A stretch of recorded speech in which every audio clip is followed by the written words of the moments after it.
Sean bienvenidos a nuestro video de motilidad gastrointestinal, funciones transportadoras y metabólicas del hígado. Es un gusto presentarnos como Estefanía Veroiza, Catalina Durán, Paulina Garay y quien les habla, Carol Rosas.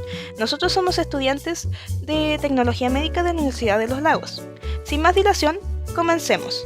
Daremos una pequeña introducción sobre los temas que trataremos a continuación. El sistema gastrointestinal es esencial para la digestión, absorción y eliminación de nutrientes y desechos. La motilidad gastrointestinal, regulada por el sistema nervioso entérico y hormonas, controla el movimiento de los alimentos mediante procesos como el peristaltismo y la segmentación. Por otro lado, el hígado cumple funciones vitales como la producción de bilis, el metabolismo de toxina y la síntesis de proteínas plasmáticas.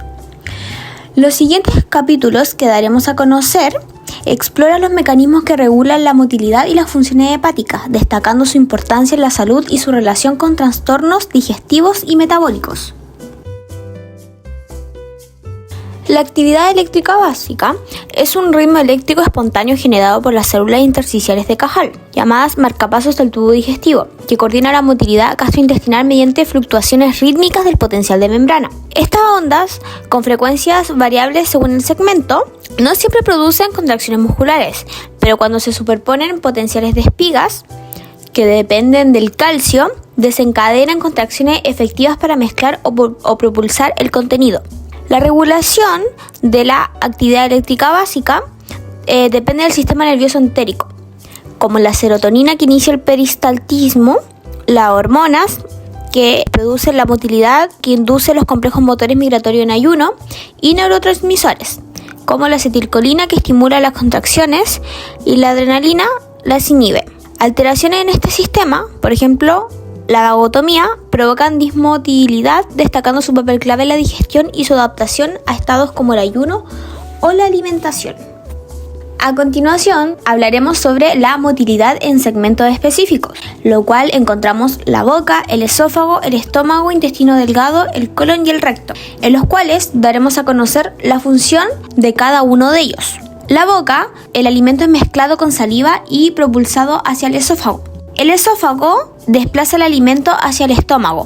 El alimento es almacenado en el estómago mezclado con ácido, moco, pepsina y liberado a una velocidad constante y equilibrada hacia el duodeno. También tenemos el intestino delgado, que el contenido intestinal es mezclado con las secreciones de las células de la mucosa, el jugo pancreático y la bilis. El colon sirve como un reservorio para los residuos de los alimentos que no pueden digerir o absorber. Asimismo, la motilidad de este segmento disminuye su velocidad para permitir que el colon absorba agua, calcio y otros minerales. Y por último tenemos el recto, que es la distensión del recto por las heces que inicia contracciones reflejas de su musculatura y provoca el deseo de defecar. Como último punto a explicar de este capítulo, tenemos la regulación del vómito.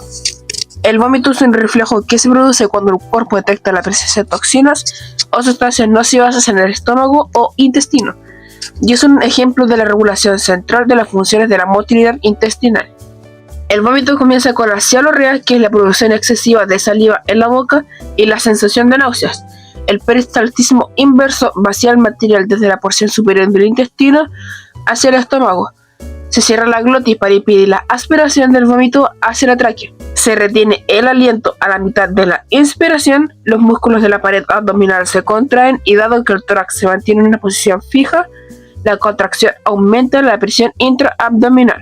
El esfínter esofágico inferior y el esófago se relajan y se expulsa el contenido gástrico. El centro del vómito es la formación reticular del bulbo raquídeo, consta de varios grupos dispersos de neuronas en esta región que controlan los diferentes componentes del acto del vómito. La irritación de las mucosas del tubo digestivo alto es un estímulo que detona el vómito. Los impulsos son transmitidos desde la mucosa hasta el bulbo raquídeo a través de las vías aferentes viscerales de los nervios simpáticos y el vago de cada lado. Otras causas del vómito pueden tener un origen central. Por ejemplo, las fibras aferentes de los núcleos vestibulares median las náuseas y el vómito de la cinetosis. Otras neuronas aferentes probablemente llegan a las zonas de control del vómito desde el diencéfalo y el sistema límbico, ya que también ocurren algunas respuestas eméticas a los estímulos con carga emocional. Por consiguiente, se habla de olores nauseabundos y aspectos nauseabundos. Anatomía funcional del hígado y circulación hepática. Una función importante del hígado es hacer de filtro entre la sangre que proviene del sistema digestivo y la sangre del resto del organismo. La sangre deriva de los intestinos y de otras vísceras, llegan al hígado a través de la vena porta. Esta sangre se filtra en los sinusoides entre las láminas de las células hepáticas y acaban por drenar hacia las venas hepáticas, que desembocan en las venas cava inferior. Durante su paso a través de la lámina hepática, se experimentan considerables modificaciones clínicas. La bilis se forma en otro lado de cada lámina. La bilis pasa al intestino a través del colesterol. En cada lóbulo del hígado, las láminas de células hepáticas suelen tener el aspecto de una sola célula.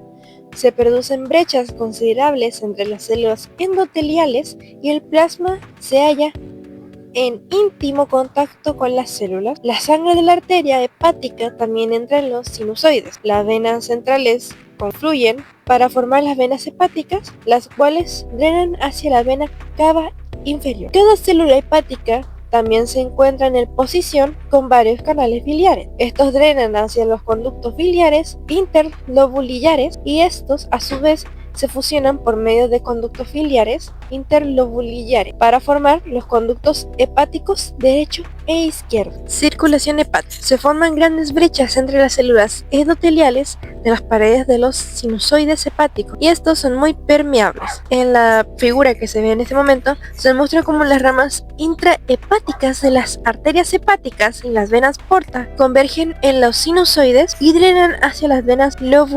lobuliliares centrales del hígado. La unidad funcional de este órgano es el acino. Cada acino se encuentra en los extremos de tallo vascular que contienen las ramas terminales de las venas porta, las arterias hepáticas y las vías biliares. La sangre fluye dentro de esta unidad funcional hacia las ramas terminales de la vena hepática en la periferia.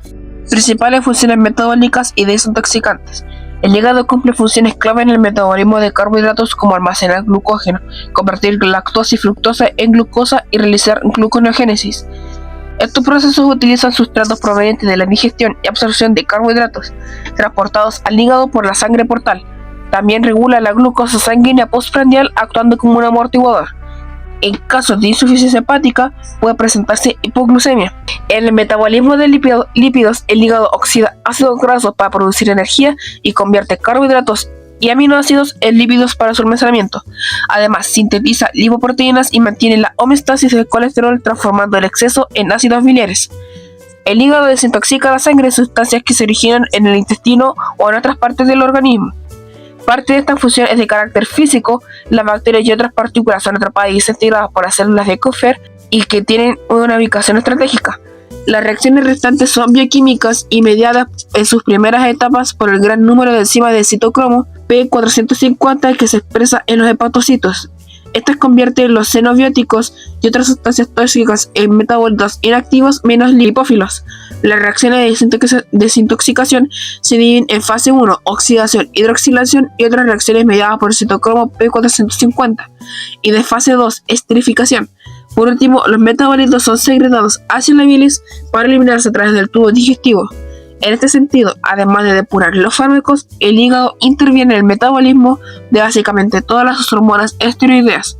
Por consiguiente, las enfermedades hepáticas producen una hiperactividad manifiesta de los sistemas hormonales relevantes. Continuaremos con la formación de la bilis. Esta se origina en los hepatocitos mediante la secreción activa de diversas sustancias, a través de la membrana canalicular, específicamente en el canalículo biliar, el cual se encarga de recoger la bilis recién formada.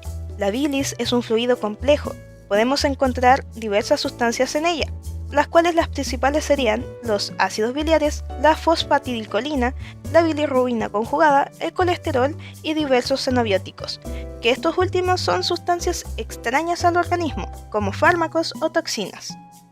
Cabe destacar que la secreción activa de los ácidos biliares representa la principal fuerza impulsora de la formación de la bilis canalicular, lo que genera un gradiente osmótico que provoca la entrada de agua al canalículo, favoreciendo así el volumen inicial de la bilis. Como resultado, la bilis en esta fase es hipertónica, de forma transitoria, debido a la alta concentración de solutos. Sin embargo, las uniones intracelulares que conectan a los hepatocitos son relativamente permeables, permitiendo el paso pasivo por difusión simple de otras sustancias en el plasma hacia la bilis. Este proceso contribuye a la incorporación de agua, glucosa, iones como el calcio, glutatión, aminoácidos y la urea. Esta mezcla inicial conforma la bilis canalicular, que luego es transportada hacia los conductillos biliares. A medida que la bilis fluye por los conductillos y conductos biliares que pueden ser intrahepáticos o extrahepáticos, esta experimenta en su composición importantes modificaciones, ya que algunas sustancias presentes en la bilis como la glucosa o los aminoácidos son reabsorbidos activamente y retornados de vuelta a la circulación sanguínea. Esta depuración tiene un valor fisiológico clave, evita así la acumulación de nutrientes que podrían favorecer a la proliferación de bacterias, especialmente durante el periodo de almacenamiento en la vesícula biliar. Asimismo, durante la fase postprandial, es decir, después de comer, las células epiteliales de los conductos biliares responden a la secretina. Esta es una hormona intestinal que incrementa la secreción de bicarbonato, lo cual ayuda a neutralizar el ácido gástrico al entrar al intestino delgado. Además, los conductos biliares secretan moco e inmunoglobina A, los cuales forman parte de los mecanismos locales de la defensa inmunitaria y protección epitelial, protegiendo al sistema biliar frente a agentes infecciosos o irritantes. Función de la bilis. Desde un punto de vista funcional, la bilis cumple un papel esencial en la digestión y absorción de lípidos, ya que los ácidos biliares presentes en esta misma actúan como detergentes biológicos, emulsificando las grasas de la dieta en micelas más pequeñas, lo que facilita la acción de las lipasas pancreáticas y por ende la absorción intestinal de ácidos grasos, monoglicéridos, colesterol y vitaminas liposolubles, como estas la sería la A, la D, la E y la K. No obstante, su función no solamente se limita al ámbito digestivo, sino que también representa una vía primordial en la excreción de desechos lipofílicos, o sea, aquellas sustancias que no se disuelven fácilmente en agua y no se pueden eliminar a través de la orina de manera eficaz.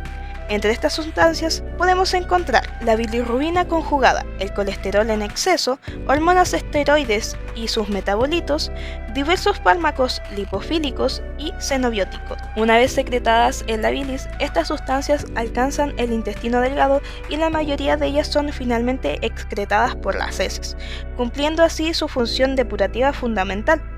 De hecho, la eliminación fecal de productos liposolubles a través de la bilis constituyen uno de los mecanismos más importantes de la desintoxicación del organismo. Provisión de proteínas plasmáticas. En el cuadro que se ve en este momento se listan las principales proteínas sintetizadas por el hígado. La albumina es cuantitativamente la más importante y contribuye a la mayor parte de la presión oncótica del plasma. Muchos de los productos son proteínas de fase aguda, proteínas sintetizadas y secretadas hacia el plasma cuando hay exposición a estímulos estresantes. Algunas son proteínas que transportan esteroides y otras hormonas en el plasma, y se encuentran otras más, cuales corresponden a los factores de coagulación. La única clase principal de proteínas plasmáticas que no sintetiza el hígado son las inmunoglobulinas.